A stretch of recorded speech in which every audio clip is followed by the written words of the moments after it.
Xerxes, who grabs his second goal of the season. Big deflection, carrying it past Sarr. Manchester United 1, Wolverhampton Wanderers 0. Orang lain menyambut tahun baru dengan harapan. Manchester United justru memulainya dengan kekacauan. Ruben Amorim resmi dipecat. Tapi anehnya, masalah di Old Trafford tidak ikut pergi. Tim masih limbung, arah permainan tak jelas, dan pertanyaan besar mulai bermunculan. Apakah Amorim benar-benar masalahnya? Atau Manchester United sedang terjebak dalam krisis yang jauh lebih dalam? Di video ini kita bongkar semuanya. Dari ruang ganti, ruang rapat direksi, sampai kegelisahan fans di seluruh dunia. Ruben Amorim datang ke MU dengan ekspektasi besar. Namun, hasil tak kunjung stabil. Di laga penting, United gagal menang, termasuk laga imbang melawan Wolverhampton yang membuat tekanan semakin memuncak. Direksi mulai tidak yakin, fans mulai ragu, dan berita soal konflik internal mulai beredar. Akhirnya, pada awal Januari, klub mengambil keputusan yang mengejutkan, memecat Amorim sebelum musim mencapai setengah jalan.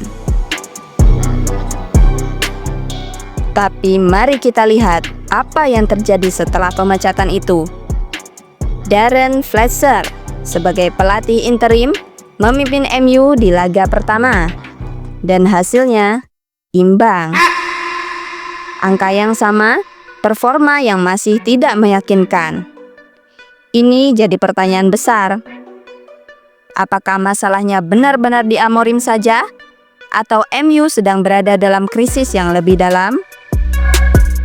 Salah satu isu utama yang muncul adalah ketidakjelasan arah permainan, mulai dari formasi, taktik, hingga strategi jangka panjang.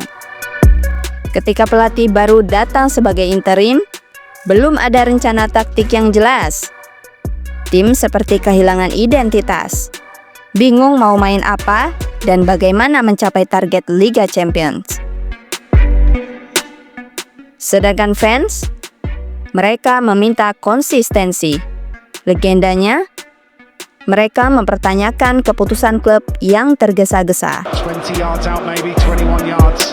Left hand side of the D, perfect setup for a right footer. Here he comes, Bruno. Tidak hanya performa di lapangan yang menjadi sorotan, tapi juga reaksi dunia luar. Beberapa legenda MU bahkan menyatakan bahwa pemecatan Amorim terlalu cepat, dan itu justru bisa memperburuk situasi. Fans pun terpecah. Ada yang setuju karena ingin perubahan cepat, ada yang kecewa karena mereka merasa klub kehilangan sosok yang bisa membawa arah baru. Dari berbagai sudut pandang, satu hal yang mulai terlihat. Masalah MU bukan cuma satu orang. Klub ini seperti sebuah mesin besar yang belum menemukan konsistensi sejak lama. Masalah taktik yang terus berubah, tekanan media, ekspektasi fans, sampai ketidakjelasan di bursa transfer. Semuanya berkontribusi. Itu sebabnya, meskipun Amorim sudah pergi, kelemahan fundamental MU belum hilang. Apa yang terjadi sebenarnya bukan hanya tentang satu manajer. MU sudah beberapa kali melakukan pergantian pelatih dalam beberapa tahun terakhir.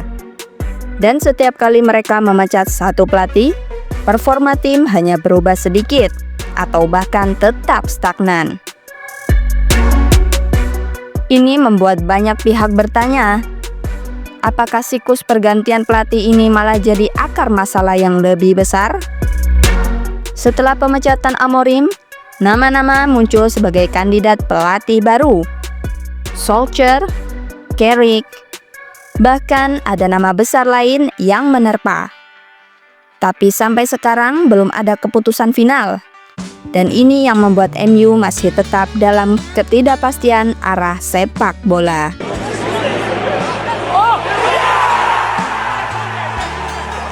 Ini bukan sekadar soal satu pelatih gagal ataupun sukses.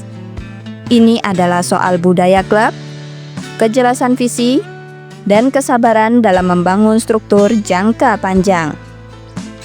Dalam sepak bola modern, klub besar seperti MU harus punya arah yang jelas, bukan sekedar reaksi cepat terhadap tekanan sesaat. Jadi menurut kamu, apakah pemecatan Amorim itu keputusan yang tepat? Atau justru MU masih berada dalam lingkaran masalah yang sama? Tulis pendapatmu di kolom komentar. Jangan lupa like, subscribe, dan nyalakan notifikasi loncengnya agar channel ini terus berkembang supaya kamu gak ketinggalan konten seputar sepak bola menarik lainnya.